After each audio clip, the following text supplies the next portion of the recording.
යොහාන් පළවෙනි පරිච්ඡේදයේ 12 වෙනි වචනේ කියනවා යේසුස් වහන්සේගේ නාමය කෙරෙහි යම් කිසි කෙනෙක් විශ්වාස කරනවා නම් යම් කිසි කෙනෙක් යේසුස් වහන්සේගේ නාමය කෙරෙහි අදහ ගන්න කැමති නම් ඒ අයට දෙවියන් වහන්සේගේ දරුවන් වීමට දෙවියන් වහන්සේ බලය පවරනවා. ඊළඟට 13 වෙනි වචනේ කියනවා දෙවියන් වහන්සේගේ දරුවන් වෙන්න බලය ලබන අය ඒගොල්ලෝ උත්පාදනය ලබන්නේ මාංශයෙන්වත් මනුෂ්‍ය කැමැත්තෙන්වත් ඒ වගේම ලේවල කැමැත්තෙන්වත් නෙමෙයි. ඒගොල්ලෝ උත්පාදනය ලබන්නේ මේ අහසත් පොළවත් ඉරක් සඳත් තාරකත් මවනු ලැබුවා වූ ජීවමාන දෙවියන් වහන්සේට. හලෙලූයා. දන්නවද ඔබ මිනිස්සෙකුට ඉපදුනොත් දන්නවද ඔබ දවසක දූවිල්ලට යන්න යනවා. නමුත් ඔබ දෙවියන් වහන්සේට උත්පාදනය ලැබලා තිබෙන නිසා ඔබ දෙවියන් වහන්සේට අයිතිව තිබෙනවා.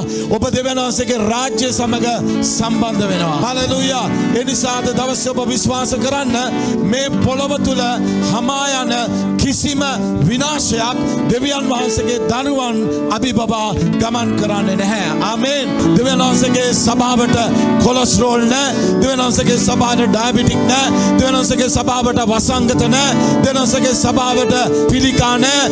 කුෂ්ඨ නැහැ. පරාජිතකම දුප්පත්කම නැහැ. දෙවියන් වහන්සේගේ දරුවන් හැම අතකින්ම ඔවුන් ජයග්‍රාහකයි. ඔවුන් ආශිර්වාද ලක්ෂණක. හalleluya. මක්නිසාද ඔවුන් උත්පාදනය ලැබුවේ මිනිසෙකුගෙන් නෙවෙයි. ඔවුන් උත්පාදනය ලැබුවේ ජීවමාන දෙවියන් වහන්සේටයි. හalleluya.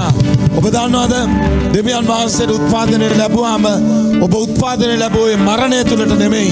දන්නවද ආදම්ගෙන් පැවතුණා වූ හැම කෙනෙක්ම උත්පාදනය ලැබුවේ මරණය තුලටයි.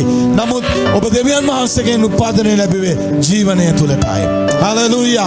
ඒ නිසා ඔබ තුල ජීවනය අධිපතිකම් කරනවා. ඔබ තුල ජීවනය රජකම් කරනවා. හalleluya.